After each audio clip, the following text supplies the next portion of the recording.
안녕하십니까, 러너인바입니다. 오늘은 제가 신발을 소개시켜 드리려고 하는데요. 바로 푸마의 이번에 4월 25일날 새로 출시 예정인 패스트 R 나이트로 엘리트 3입니다.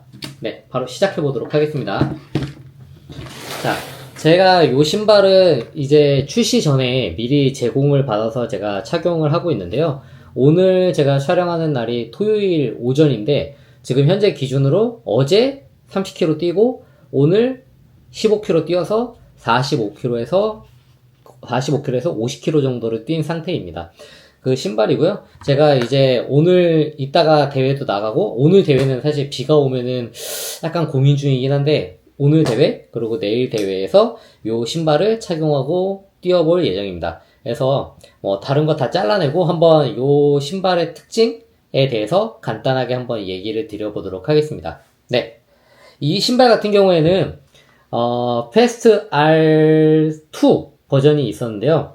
그 버전 자체는 카본이 이렇게 바깥으로 드러나는 느낌이었고, 그리고 제가 저번에 한번 얘기 드렸던 그 룰브레이커 RB 버전이랑 비슷하게 약간 되게 이게 약간 떠있는 느낌이라고 해야 되나요? 그런 느낌으로 만들었었습니다. 근데 요번 버전에 오면서 확실히 이게 대중성을 가져가기 위해서 대량 생산을 하는데 적합한 느낌으로 출시했다고 저는 느낌을 받았습니다. 그래서 재원을 우선 간단하게 소개를 시켜드리자면요. 이 제품 같은 경우에는 제가 260 사이즈를 받았는데 이 제품을 제가 이 저울로 실제로 실측을 해보니까 제 제품 같은 경우에는 167g이 나왔습니다. 근데 그 사이트나 이런 데서 표기해 주시는 걸로는 270 사이즈도 167이나 혹은 170 정도 나온다고 얘기를 하고, 뭐 해외 유튜버들 봐더라도 아마 비슷한 정도의 느낌으로 가는 것 같았습니다. 그래서 뭐 사이즈가 줄어든다고 해서 확 무게가 줄어들거나 사이즈가 조금 늘어난다고 해서 확 무게가 늘어나지 않는다는 느낌을 받았습니다. 그리고 힐 스택은 40mm입니다. 상당히 높죠? 그리고 앞은 32mm입니다. 그래서 요 비슷한 소재? 비슷한 이런 느낌을 갖고 있는 것 중에서는 거의 가장 가볍다고 얘기할 수 있습니다. 그래서 이번에 베이퍼플라이 4가 새로 나왔는데요. 베이퍼플라이 4 같은 경우에는 얘보다 살짝 가볍습니다. 근데 거기서 하나 간과하지 말아야 될 게 있는데요. 베이퍼플라이 4나 여타 다른 제품들 보면은 이 미드솔의 높이가 살짝 다른데 베이퍼플라이 4 같은 경우에는 35mm입니다. 그 점을 감안하면은 40mm의 스택을 가져가면서 요 무게를 냈다는 걸 생각을 하면은 제 생각에는 베이퍼 4보다 이게 더 가벼운 느낌일 거다라고 얘기를 드리고 싶습니다. 네, 그 다음에 제가 이제 짧게 한번 얘기를 드려보자면요. 260인데 사실 원래 제 사이즈가 255에 가깝습니다. 그래서 살짝 앞쪽이 남는 느낌을 제가 받았거든요. 그래서 제 착용감이 정확하진 않을 수 있다. 이 점은 감안해 주시면 됩니다. 그래서 원래 255를 신는 사람이 260을 신고 느낀 점이니까 약간의 그런 차이점이 있을 수 있다. 그걸 감안해 주시면 되고요. 제가 이거 신었을 때 발볼의 느낌은 DB8 나이트로 엘리트 3를 제가 250을 저는 그걸 신었거든요. 그리고 근데 앞코가 거의 딱 맞았습니다. 그래서 크게 막 불편하진 않았는데 그거에 비하면은 이 발볼 이 앞쪽 말고요. 이 앞쪽 말고 요 안쪽. 그러니까 아치 부근. 요쪽의 느낌이 조금 좁게 느껴졌습니다. 이게 아마 푸마에서 얘기하는 칼발의 그 일반 사람들이 흔히 얘기하는 칼발의 느낌에 가깝다라고 생각해 주시면 됩니다. 그래서 저는 알파플라이 2도 그렇고 알파플라이 1도 그렇고 알파플라이 3까지 오면서 사실 요 발볼 자체가 좁다라는 느낌을 받고 신어본 적이 그렇게 많지는 않거든요. 알파플라이 2 같은 경우에는 워낙 여기 아치에 간섭이 심해갖고 그때는 살짝 압박감이 있었는데 그것도 또 신다 보면 괜찮았습니다. 그러니까 그 정도로 저는 발볼이 그렇게 넓은 사람은 아니다. 그럼에도 불구하고 얘를 신었을 때 처음에 약간 이 좁은 느낌이 있었다. 근데 이게 뭐 발가락 쪽이 좁은 게 아니라, 그러니까 토박스 쪽이 좁은 게 아니라 요 요 중족부 쪽이 좁은 거라서 사람에 따라서 좀 불편할 수 있다. 그래서 만약에 내가 발볼이 좀 넓은 편이다 라고 하면은 꼭 시착을 해보시길 저는 추천드리도록 하겠습니다. 그리고 제가 두 번째로 얘기 드리고 싶은 거는 이 신발끈이 상당히 마음에 듭니다. 이 재질이 신축성도 가지고 있고 되게 편안했고요. 그 다음에 착용감. 요 착용감할 때 이 외피의 소재를 얘기를 안 할 수가 없는데요. 제가 딱 느끼기에는 그 옛날에 그 베이퍼플라이 처음 나왔을 때 있죠. 베이퍼플라이 그 위브 소재라고 했던 것 같은데요. 그거랑 상당히 유사합니다. 그래서 그 느낌을 주고 있다.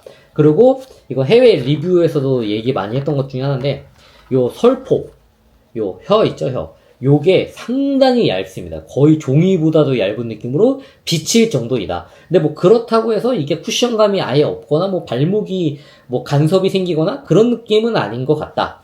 그 다음에 그에 반해서 이 뒤꿈치 쪽, 요쪽에 있는 패딩은 적절하게 들어가 있다. 저는 요것도 되게 마음에 들었습니다. 사실 이게 완전 비어있는 신발들이 있거든요. 그거 같은 경우에는 힐 슬립이 나는 경우가 있는데, 얘 같은 경우에는 힐 슬립이 없었다. 그렇게 얘기를 드리고 싶고요. 이제 착용감에 대해서 한번 얘기를 드렸고, 주행감에 대해서 한번 얘기를 드려보도록 하겠습니다. 제가 딱 검색을 해보니까 어제 바로 유튜브에 여러 가지 영상들이 올라오더라고요. 이거에 대한 후기가. 그래서 딱 찾아봤더니 주행할 때 느낌 중에서 어떤 느낌을 얘기하셨냐면은, 해외 유튜버들이 집중을 해야 된다. 뛸 때 착지에 신경을 써야 된다 라는 말을 얘기했거든요. 그래서 저는 처음에는 그게 무슨 소리지? 라고 생각을 했습니다. 근데 이 신발을 딱 신고 나니까 이해가 됐습니다. 이게 베이퍼플라이 2나 베이퍼플라이 3나 베이퍼플라이 4에서 느껴지는 그런 아치 안쪽이 무너짐과는 다른 느낌입니다. 이게 중족부가 거의 없거든요. 알파플라이처럼. 그래서 얘 같은 경우에도 그 알파플라이 3와 비슷한 느낌이 드는 게 뭐냐면은, 그 착지할 때 이게 신경을 안 쓰면은 약간의 단차가 있는 곳에서 약간 불안한 느낌을 받거든요. 그래서 얘도 동일하다. 그래서 노면이 약간 굴곡이 있거나 거친 부분에서는 상당히 집중력 있게 가져가야 된다 라고 생각이 들었고요. 그리고 전체적으로 제가 딱 평을 하자면 알파플라이 3와 정말 유사한 신발이다 라고 얘기를 드리고 싶습니다. 그래서 앞쪽도 상당히 그 빵빵하게 들어가 있어갖고 아마 요 높이가 알파플라이 그 에어줌이 들어가 있는 거랑 거의 비슷할 것 같습니다. 그리고 뒤에 꺾여져 있는 것도 상당히 유사하고, 뒤꿈치에 보강된 부분도 상당히 유사하고, 디딜 때 이게 뭐 거의 힐 쪽이 없다고 표현을 하거든요, 해외 유튜버들은. 그래서 힐 착지를 하면 되게 불안할 수 있다라고 얘기를 했는데, 사실상 이 신발을 신을 정도인데 힐 착지를 많이 하시는 분들은 거의 없을 거라고 생각을 합니다. 그래서 저는 이 신발을 신고 나서 내가 충분히 이 신발을 감당할 정도의 사람이라면은 정말 좋은 대안이 될 것 같다 라고 생각이 들었습니다. 그래서 푸마가 기본적으로 되게 칼발 위주의 신발들이 많이 제작이 되는데요. 저는 그 이유를 그렇게 생각합니다. 그래서 푸마 같은 경우에는 되게 신발 자체가 칼발을 위한, 주자들을 위한 것들이 되게 많이 나오는데요. 이거는 이름에서도 알다시피 엘리트를 위한 신발이라고 생각을 합니다. 그래서 저는 디베이트 나이트로 엘리트 3도 제가 정말 좋다고 얘기 드리고 반발력이 뛰어나다고 얘기를 드리지만, 한편으로 제가 항상 얘기 드렸던 게 뭐냐면요, 반발력이 너무나 뛰어나기 때문에 이걸 내가 감당할 수 있는 주자들한테만 제가 추천을 드린다고 얘기를 드렸던 것처럼 얘도 똑같습니다. 얘도 어느 정도 내가 이거를 감당할 수 있는 주자의 경우에는 크게 상관이 없는데, 만약에 예를 들어서, 그러니까 해외 유튜버도 똑같은 얘기를 했습니다. 하다가 내가 이게 처음에는 자세가 사실 잘 잡고 뛰잖아요. 그러다가 이제 어느 정도 수준이 지나가게 되면은 결국에는 다리가 지칠 수밖에 없습니다. 그럼 지치게 되면은 이게 몸의 이동이 못 따라가게 되고, 그럴 때 이제 힐 착지가 나오게 되는 경우가 있고, 미드인데도 약간 지쳐서 털레털레 가게 되는 경우가 생기거든요. 그럴 때 얘가 결국 큰 도움을 주지 못할 것 같다 라는 게 이 신발의 제가 생각하기에는 포인트라고 느껴졌습니다. 그래서 만약에 내가 어느 정도 감당이 가능하다 라고 생각이 들면은 이 신발이 정말 좋은 대안이 될 거다 라고 저는 생각을 하고요. 그 다음에 이 신발의 특징이 또 뭐냐면요, 제가 안 그래도 사이즈를 큰 걸 받았는데 더 크게 느껴지는 게 뭐냐면요, 이 앞쪽이 이렇게 살짝 튀어나와 있습니다. 이게 아마도 이 토어프를 할 때, 그러니까 착지했다가 발을 디딜 때 앞쪽에 끝까지 긁어주는 역할을 얘가 담당할 거라고 생각을 합니다. 그래서 이거를 어떻게 할 수 있냐면요, 제가 알파플라이 3 같은 경우에는 다른 데는 다 나중에 다른데 가장 먼저 다는 데가 여기 앞쪽 코입니다. 그게 왜냐하면 결국에는 이게 착지를 했다가 긁으면서 어느 정도는 이렇게 토프 할 때 긁힐 수밖에 없거든요. 그래서 제가 그 알파플라이 3도 앞쪽이 다 떨어졌는데 얘도 아마 그 역할을 위해서 그 토프 할 때 이게 발을 떨어뜨릴 때 끝까지 밀어주는 느낌을 주기 위해서 요걸 만들었다고 생각을 하고 실제로 이걸 착지할 때도 요 부분이 느껴집니다. 이 부분으로 내가 닿고 있구나, 긁고 있구나 라는 게 느껴진 정도로 된다고 생각해 주시면 됩니다. 그리고 이 부분이 상당히 단단하면 아마도 제 생각에는 카본이 여기까지 들어가지 않았을까 라고 싶을 정도로 되게 딱딱하다 라고 생각해 주시면 됩니다. 그래서 제가 간단하게 오늘 이렇게 푸마 신발에 대해서 얘기를 드렸는데요. 전반적으로 제가 평가를 해보자면은 우선은 가격이 해외 달러 기준으로 300달러로 책정이 되었습니다. 그래서 분명히 국내 출시가가 절대 저렴할 수는 없고 300달러이기 때문에 그걸 기준으로 나올 겁니다. 그거를 감안했을 때 그러면 얘 경쟁 상대는 결과적으로는 알파플라이 3가 될 겁니다. 그러면 알파플라이 3와 얘를 선택하게 될 텐데요. 저 같은 경우에는 우선은 둘 다 신어봐야 될 것 같습니다.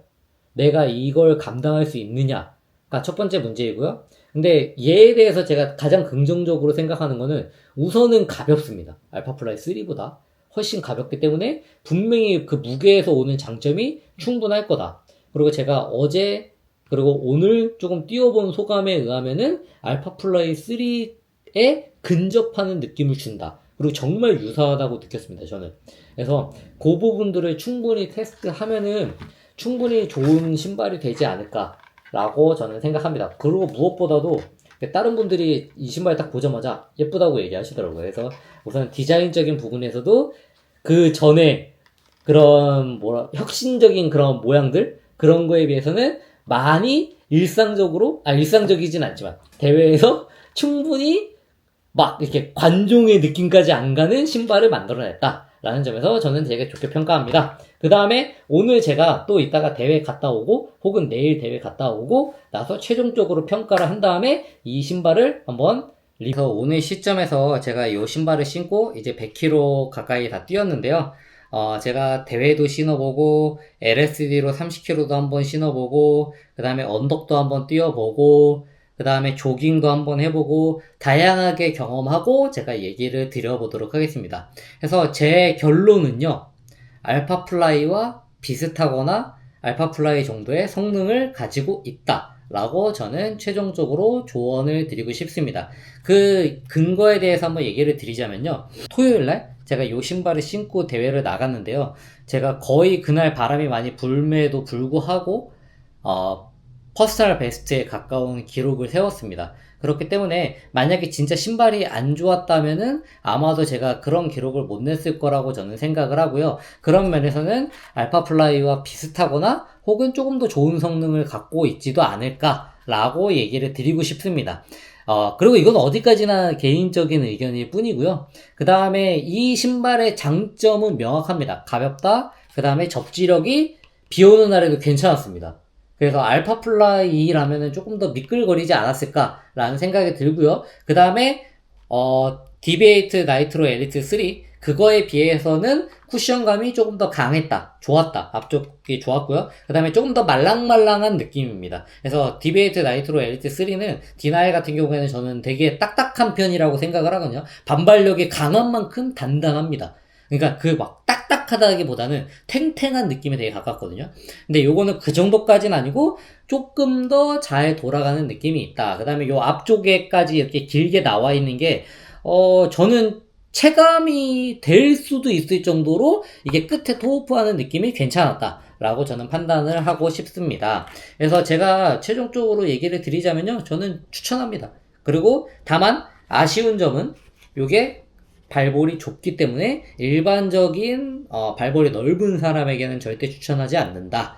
그렇게 얘기를 드리고 싶습니다. 그리고 제가 어디까지나 얘기 드리는 거는 개인적인 주관적인 내용밖에 들어갈 수밖에 없습니다. 이거를 뭐 수치화해서 뭐 이게 뭐 베이퍼플라이보다 조금 더 단단하네요, 조금 더 말랑거리네요, 이런 느낌을 얘기 드리는 건 사실 큰 의미가 없고요. 그걸 어차피 또 여기다 뭐 해갖고 가끔 뭐 그런 영상 있잖아요. 유튜브에. 뭐 이렇게 이렇게 쇠구슬 같은 거 딱 떨어뜨려갖고 이거는 여기까지 튀어오르고 이건 여기까지 튀어올랐을 때 사실 그런 수치가 절대적인 느낌을 반영하지는 저는 않는다고 생각하기 때문에 신고 어느 정도 느끼는 그냥 제 경험을 공유하는 정도라고 생각해 주시면 됩니다. 그래서 종합적으로 얘기를 드리자면은 디베이트 나이트로 엘리트 3가 디나엘이 잘 맞으셨던 분은 우선은 한번 도전해 보시기 저는 추천드리도록 하겠습니다. 그 결로 똑같이 가거든요. 그래서 네, 이상 러너 인바였고요. 제가 또 다음에 좋은 영상 리뷰로 찾아오도록 하겠습니다. 이상 봐주셔서 감사합니다.